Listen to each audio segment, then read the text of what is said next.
Hi friends, आप सभी का आपके अपने यूट्यूब चैनल यूपीएससी इन्फो 24 में स्वागत है। तो दोस्तों, हम उम्मीद करते हैं कि आप सभी लोग स्वस्थ होंगे और खुश होंगे। फ्रेंड्स, ये जो वीडियो है पीजीटी नागरिक शास्त्र का भाग 232 है। तो अगर आप TGT, PGT, LT grade, GIC और असिस्टेंट प्रोफेसर की तैयारी कर रहे हैं तो ये वीडियो आपके लिए है।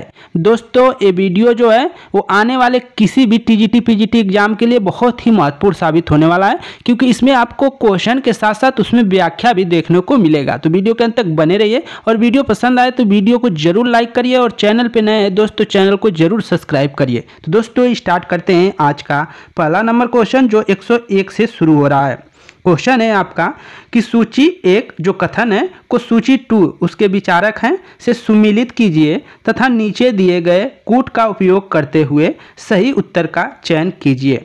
तो अब विचारक आपको दिख गए होंगे कि कौन कौन विचारक हैं और कौन कौन। इधर प्लेटो दिया है, इधर दिया मैं ही राज्य हूँ। तो मैं ही राज्य हूँ या मैं राज्य हूँ, ये किसका कथन है? तो ये आपको दिख जाएगा लुई 14वां का है। लुई 14वां का कथन है कि मैं ही राज्य हूँ और मेरे जो शब्द हैं वही कानून है, ऐसा लुई 14वां ने कहा था। तो क का 3 से हो जाएगा, क का आपका 3 से हो जाएगा। और इसके बाद थोड़ा ऊपर कर लेते हैं तब अच्छा से दिखेगा। हाँ, क का 3 से हो जाएगा। मैं ही राज्य हूँ, राज्य व्यक्ति से पहले है। ये किसने कहा है? तो ये अरस्तु महोदय ने कहा है कि जो राज्य है वे व्यक्ति से पहले है।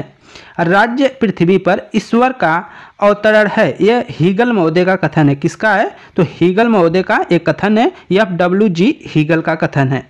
राज्य व्यक्ति का बृहद स्वरूप है, ये कथन है प्लेटो का। बच गए प्लेटो, तो ये प्लेटो का कथन है। तो इसका जब मिलान करेंगे तो पहला का 3 से हो रहा है, तो पहला देखेंगे 3 से तो 2 हो रहे हैं। ठीक है, ए और डी है। इसके बाद आपका बच रहा है राज्य व्यक्ति से पहले है, अरस्तु है, तो ए 2 है। तो आपका आंसर ए के साथ जाएगा। ठीक है, ये आपका सही आंसर हो जाएगा। व्याख्या देख लीजिए इसका। मैं राज्य हूँ, ये कथन लुई 14वां का है। व्यक्ति जो है, राज्य जो है व्यक्ति से पहले है, ये अरस्तु का कथन है। राज्य पृथ्वी पर ईश्वर का अवतरण है, यह आपका हीगल का कथन है। राज्य व्यक्ति का बृहद स्वरूप है, यह कथन प्लेटो का है। तो इसको आप जरूर नोट कर लीजिएगा, यहाँ से क्वेश्चन पूछे जाते हैं। अगला क्वेश्चन, किसने कहा कि राज्य व्यक्ति का बृहद स्वरूप है? ये किसका कथन है? अभी आपको ऊपर बताया गया है। ए है प्लेटो, बी है सुकरात, सी है अरस्तु, डी है सेंट थॉमस एक्विनास। तो आंसर आपका जाएगा प्लेटो के साथ। जो राज्य है वो क्या है? व्यक्ति का बृहद स्वरूप है, ऐसा मानना है किसका? तो प्लेटो महोदय का ऐसा मानना है। व्याख्या देख लेते हैं। राज्य का अंगिक सिद्धांत प्लेटो और अरस्तु के जमाने से ही प्रचलित है। प्लेटो ने कहा था कि राज्य व्यक्ति का बृहद स्वरूप है। उसने व्यक्ति और राज्य के गुणों की विस्तृत व्याख्या प्रस्तुत की है। उसके अनुसार व्यक्ति के व्यवहार के 3 स्रोत हैं। 3 कौन स्रोत है? किसके अनुसार व्यक्ति के व्यवहार के 3 स्रोत हैं? तो प्लेटो के अनुसार क्या है? जो है 3 स्रोत बताया उसने व्यक्ति के व्यवहार के। वो क्या है?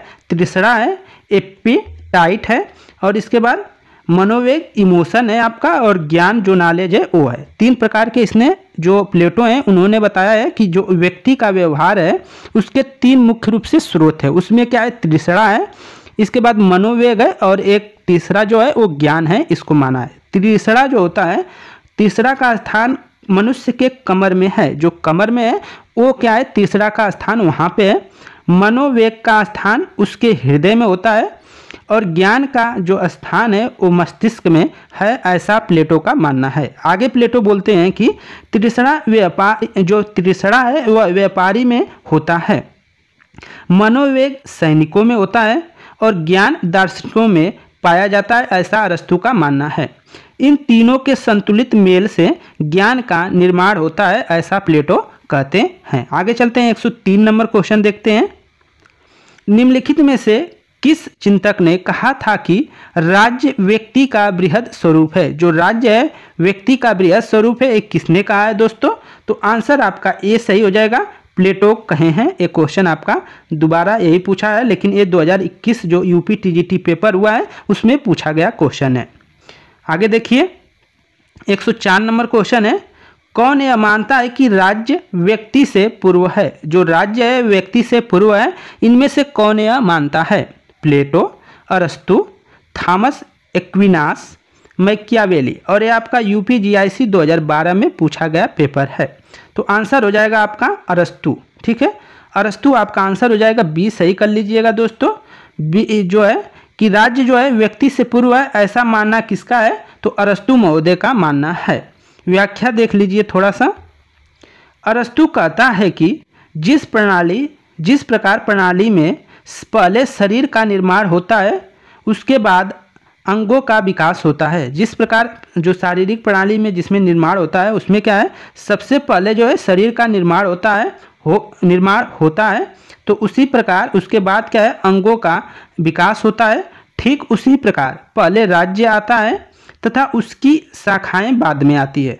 अरस्तु आगे कहता है, यदि कोई व्यक्ति है, या यहीं पे 2 बार आ गया, यदि व्यक्ति का हाथ कट जाए तो शरीर के बिना निर्जीव अर्थात नष्ट हो जाएगा। जैसे व्यक्ति है और व्यक्ति का हाथ कट जाए तो जो हाथ है वो शरीर के बिना क्या हो जाएगा, नष्ट हो जाएगा, निर्जीव हो जाएगा। मतलब अगर उसको हम शरीर से हाथ को काट कर अलग कर देते हैं तो हाथ तो भाई अब उसमें जान रह ही नहीं पाएगा वो, क्योंकि शरीर से अलग हो गया। तो उसी प्रकार वो कह रहा है, उसी प्रकार राज्य के बिना सामान्य मानव का कोई अस्तित्व नहीं है। जिस प्रकार हाथ का अस्तित्व शरीर से अलग होने पर कोई उसका अस्तित्व नहीं है, हाथ का वो नष्ट हो जाता है, उसी प्रकार अगर मानव को भी जो राज्य से उससे अलग कर दिया जाए तो उसका भी अस्तित्व क्या हो जाएगा, नष्ट हो जाएगा, खत्म हो जाएगा। ऐसा मानना है ये आपके अरस्तु महोदय का। आगे देखते हैं 105 नंबर क्वेश्चन। सरकारों का सुव्यवस्थित वर्गीकरण सबसे पहले प्रतिपादित किया था। आंसर बताइए। सरकारों का सुव्यवस्थित वर्गीकरण सबसे पहले प्रतिपादित किया था, किसने किया था? ऑप्शन ए है मैकियावेली ने, प्लेटो ने, अरस्तु ने, मॉन्टेस्क्यू ने। और ये क्वेश्चन आपका यूपीजीआईसी प्रवक्ता 2015 में पूछा गया है, तो आंसर जरूर करिए दोस्तों। तो इसका जो आंसर हो जाएगा वो आपका सी सही हो जाएगा। अरस्तु ने सरकारों का सुव्यवस्थित वर्गीकरण सबसे पहले प्रतिपादित किसने किया था? तो वो अरस्तु महोदय हैं। तो 105 का सी सही हो जाएगा। व्याख्या देखिए। अरस्तु ने सर्वप्रथम शासकों की संख्या, शासन के उद्देश्य के आधार पर सरकारों का वर्गीकरण प्रस्तुत किया, जो इस प्रकार है। पहले शासकों की संख्या, सामान्य रूप और उसकी विकृत रूप को वर्गीकृत किया है। जैसे एक व्यक्ति का शासन जो होता है उसका सामान्य रूप क्या होता है, राजतंत्र होता है, और जो विकृत रूप है वो आततायी तंत्र हो जाता है। कुछ व्यक्तियों का शासन जो होता है उसको कहते हैं कुलीन तंत्र, वो सामान्य रूप उसका क्या हो जाएगा, कुलीन तंत्र का हो जाएगा, और इसका विकृति रूप क्या होता है, वर्ग तंत्र हो जाता है। तीसरा है बहुत से व्यक्तियों का शासन क्या होता है, उसको बोला जाता है मध्यम जो है वर्ग तंत्र, या इसका विकृति रूप जो हो गया जनतंत्र हो गया। आगे चलते हैं दोस्तों, 106 नंबर क्वेश्चन देखते हैं। राज्यों का वर्गीकरण सर्वप्रथम किसने किया? क्वेश्चन दोबारा वही आ गया, तो आंसर हो जाएगा अरस्तु। अरस्तु ने राज्यों का वर्गीकरण सर्वप्रथम किया था। आगे चलते हैं, आपके 107 नंबर क्वेश्चन देखते हैं। निम्न में से किसको अरस्तु ने सरकार के विकृति रूप के संदर्भ में वर्गीकृत किया है? अब क्वेश्चन देखिए, हमने व्याख्या में पढ़ाया था लोकतंत्र को, कुलीन तंत्र को, निरंकुश तंत्र को, उपयुक्त सभी को। तो इसमें आंसर जो जाएगा दोस्तों क्या हो जाएगा, सभी को, उपयुक्त सभी को। और ये देखिए हिमाचल प्रदेश असिस्टेंट प्रोफेसर 2014 में पूछा गया क्वेश्चन है। तो अभी आपको हमने बताया था, क्वेश्चन एक बार दोबारा सुन लीजिए कैसे पूछ रहा है। को निम्न में से किसको अरस्तु ने सरकार के विकृति रूप के संदर्भ में वर्गीकृत किया है? जो विकृति बता रहा था लोकतंत्र, जो जनतंत्र था वो कुलीन तंत्र बोला गया वो, और निरंकुश तंत्र, तो उपयुक्त सभी आपका क्या हो जाएगा, आंसर हो जाएगा। व्याख्या देखिए। अरस्तु ने जो शासकों की संख्या और शासन के उद्देश्यों के आधार पर सरकारों का वर्गीकरण किया है। शासन का उद्देश्य यदि लोक कल्याण का है तो वह अच्छा रूप है, यदि स्वार्थ पर आधारित है तो वह विकृति रूप है। लोकतंत्र, कुलीन तंत्र एवं निरंकुश तंत्र को अरस्तु ने सरकार का विकृति रूप माना है। आगे चलते हैं, 108 नंबर क्वेश्चन है आपका। अरस्तु ने राज्यों और संविधानों का वर्गीकरण किस प्रकार किया है? अरस्तु ने राज्यों और संविधानों का वर्गीकरण किस प्रकार किया है? ऑप्शन ए है निर्मित और पारंपरिक रचना के आधार पर, बी है आपका शासकों की संख्या और शासन की गुणवत्ता के आधार पर, सी है धार्मिक प्रभावों के आधार पर, डी है आर्थिक प्रभुसत्ता के आधार पर। तो आंसर आपका बी के साथ जाएगा, जो शासकों की संख्या और शासन की गुणवत्ता के आधार पर ही अरस्तु ने राज्यों और संविधानों का क्या किया है? वर्गीकरण किया है। व्याख्या में कुछ आपको देखने को मिलेगा, देखते हैं व्याख्या। अरस्तु ने राज्यों एवं संविधानों का वर्गीकरण शासकों की संख्या और शासन की गुणवत्ता के आधार पर किया है। अरस्तु ने प्लेटो द्वारा, जो प्लेटो की पुस्तक के द्वारा स्टेट्समैन में किए गए राज्यों के वर्गीकरण को ही अपना आधार बनाया है। तो यहाँ से बहुत इंपॉर्टेंट क्वेश्चन हो जाएगा दोस्तों कि जो अरस्तु है, अरस्तु ने राज्यों का वर्गीकरण करने में किसको आधार बनाया है? तो वो प्लेटो द्वारा जो स्टेट्समैन पुस्तक है उसी को आधार बनाकर राज्यों का वर्गीकरण किया है। तो यहाँ से आप जरूर नोट कर लीजिएगा। आगे देखते हैं। अरस्तु के अनुसार राज्य का अस्तित्व, अरस्तु के अनुसार राज्य का अस्तित्व दैविक इच्छा का परिणाम है, बल और भाग्य का परिणाम है, केवल राजनीतिक और धार्मिक संयोग का आधार है, विकास का परिणाम है। तो कौन सा 109 का आंसर हो जाएगा दोस्तों? तो आंसर आपका डी के साथ जाएगा, विकास का परिणाम है, ऐसा अरस्तु का मानना है। अब अरस्तु, पहले मैकियावेली, प्लेटो सब पे हमने क्वेश्चन बनाए थे और उसमें देखा गया था उस पे जो क्वेश्चन थे, अब आप अरस्तु पे भी देख रहे हैं। तो आंसर आपका डी हो जाएगा। अरस्तु के अनुसार राज्य का अस्तित्व विकास का परिणाम है, ऐसा अरस्तु का मानना है। व्याख्या देख लीजिए। अरस्तु के अनुसार राज्य का अस्तित्व विकास का परिणाम है। अरस्तु के अनुसार राज्य का निर्माण व्यक्ति या व्यक्ति समूहों ने सोच समझकर नहीं किया, बल्कि राज्य क्या है? एक प्राकृतिक संस्था है जिसका जन्म विकास के कारण हुआ है।